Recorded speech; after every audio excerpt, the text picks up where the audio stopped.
السلام علیکم، میں ہوں آپ کا معلم امیر تیمور۔ ڈیئر اسٹوڈنٹس، میں آپ کو خوش آمدید کہتا ہوں اسلامیات کی کلاس پنجم میں۔ آج ہم باب صوم سیرت طیبہ خاتم النبیین صلی اللہ علیہ وسلم، جس کا عنوان ہے ہجرت مدینہ، آج ہم اس سبق کی مشق کو تفصیلاً حل کریں گے۔ اس سے پہلے ویڈیو لیکچر کے اندر ہم نے اس سبق کی جو مطالعہ ہے وہ تفصیلاً کیا تھا، تو آج اس سبق کی مشق کو تفصیلاً حل کرنے کے لیے آپ سب اپنی اپنی کتاب کھولیے۔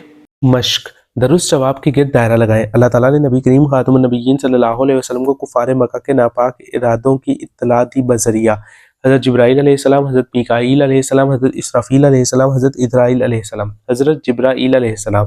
نبی کریم خاتم النبیین صلی اللہ علیہ وسلم نے مدینہ منورہ کی طرف ہجرت کی۔ اعلان نبوت کے 11ویں سال، 12ویں سال، 13ویں سال، 14ویں سال۔ درست جواب 13ویں سال۔ نبی کریم خاتم النبیین صلی اللہ علیہ وسلم نے غار ثور میں قیام فرمایا۔ 1 دن اور 1 رات، 2 دن اور 1 رات، 3 دن اور 3 راتیں، 2 دن اور 3 راتیں۔ درست جواب 3 دن اور 3 راتیں۔ اسلام کی پہلی مسجد ہے مسجد قباء، مسجد نمرہ، مسجد اقصی، مسجد نبوی صلی اللہ علیہ وسلم۔ درست جواب مسجد قباء۔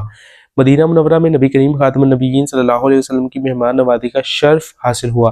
حضرت سعد رضی اللہ تعالیٰ عنہ کو، حضرت انس رضی اللہ تعالیٰ عنہ کو، حضرت ابو ایوب انصاری رضی اللہ تعالیٰ عنہ کو، حضرت معاذ بن جبل رضی اللہ تعالیٰ عنہ کو۔ درست جواب حضرت ابو ایوب انصاری رضی اللہ تعالیٰ عنہ کو۔ درست الفاظ کا انتخاب کر کے خالی جگہ پر کریں۔ ہجرت کا لفظی معنی ہے خالی جگہ، ترک وطن۔ نبی کریم خاتم النبیین صلی اللہ علیہ وسلم نے قباء بستی میں خالی جگہ دن قیام فرمایا۔ 14 کفار مکہ نے خالی جگہ میں جمع ہو کر نبی کریم خاتم النبیین صلی اللہ علیہ وسلم کو نعوذ باللہ قتل کرنے کی سازش تیار کی۔ دار الندوہ خالی جگہ کو نبی کریم خاتم النبیین صلی اللہ علیہ وسلم کی مہمان نوازی کا شرف حاصل ہوا۔ حضرت ابو ایوب انصاری رضی اللہ تعالیٰ عنہ کو۔ مدینہ منورہ کی بچیوں نے نبی کریم خاتم النبیین صلی اللہ علیہ وسلم کی آمد پر خالی جگہ پڑھے۔ نعت یا اشعار، دیے ہوئے سوالات کے مختصر جوابات لکھیں۔ دین اسلام میں ہجرت سے کیا مراد ہے؟ دین اسلام میں ہجرت سے مراد اللہ تعالیٰ کی خوشنودی کی خاطر اپنے گھر اور وطن کو چھوڑ کر کسی ایسی جگہ چلے جانا جہاں دین کے تقاضے پورے کیے جا سکیں۔ ہجرت مدینہ کا فوری سبب کیا تھا؟ ہجرت مدینہ کے بہت سے اسباب ہیں، جن میں سے ایک درج ذیل ہے۔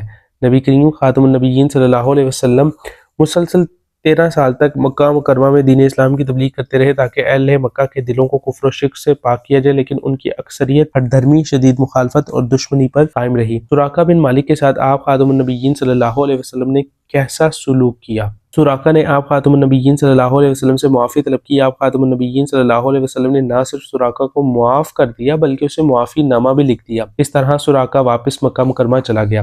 مسجد قباء کب اور کہاں تعمیر کی گئی؟ آپ خاتم النبیین صلی اللہ علیہ وسلم اپنا طویل سفر طے کرنے کے بعد مدینہ منورہ کے قریب قباء نامی ایک بستی میں پہنچے۔ آپ خاتم النبیین صلی اللہ علیہ وسلم نے یہاں پہنچ کر ایک مسجد تعمیر فرمائی جسے مسجد قباء کہا جاتا ہے۔ نبی کریم خاتم النبیین صلی اللہ علیہ وسلم نے حضرت ابوبکر صدیق رضی اللہ تعالیٰ عنہ کو کن الفاظ میں تسلی دی؟ غم نہ کرو، بے شک اللہ ہمارے ساتھ ہے۔ دیے ہوئے سوالات کے تفصیلی جوابات لکھیں۔ ہجرت مدینہ کے اسباب تحریر کریں۔ نبی کریم صلی اللہ علیہ وسلم مسلسل 13 سال تک مکہ مکرمہ میں دین اسلام کی تبلیغ کرتے رہے تاکہ اہل مکہ کے دلوں کو کفر و شرک سے پاک کیا جائے، لیکن ان کی اکثریت ہٹ دھرمی، شدید مخالفت اور دشمنی پر قائم رہی۔ اعلان نبوت کے 11ویں، 12ویں اور 13ویں سال مدینہ منورہ کے بہت سے لوگوں نے مکہ مکرمہ آ کر دعوت اسلام کو قبول کیا اور آپ خاتم النبیین صلی اللہ علیہ وسلم کو مدینہ منورہ تشریف لانے کی دعوت دی۔ اہل مدینہ نے آپ خاتم النبیین صلی اللہ علیہ وسلم سے وعدہ کیا تھا کہ وہ آپ خاتم النبیین صلی اللہ علیہ وسلم کی حفاظت اپنی جانوں سے بڑھ کر کریں گے۔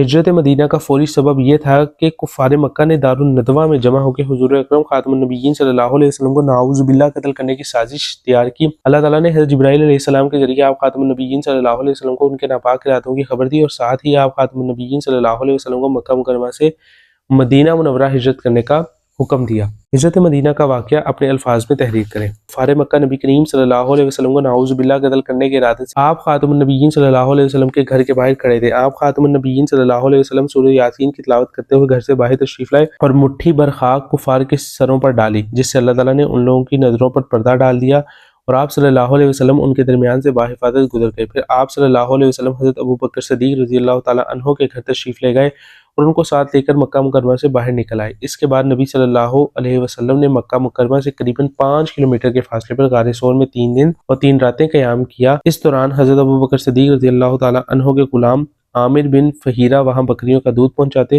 اور آپ صلی اللہ علیہ وسلم کی بیٹی حضرت اسماء رضی اللہ تعالیٰ عنہا کھانا پہنچاتی تھی۔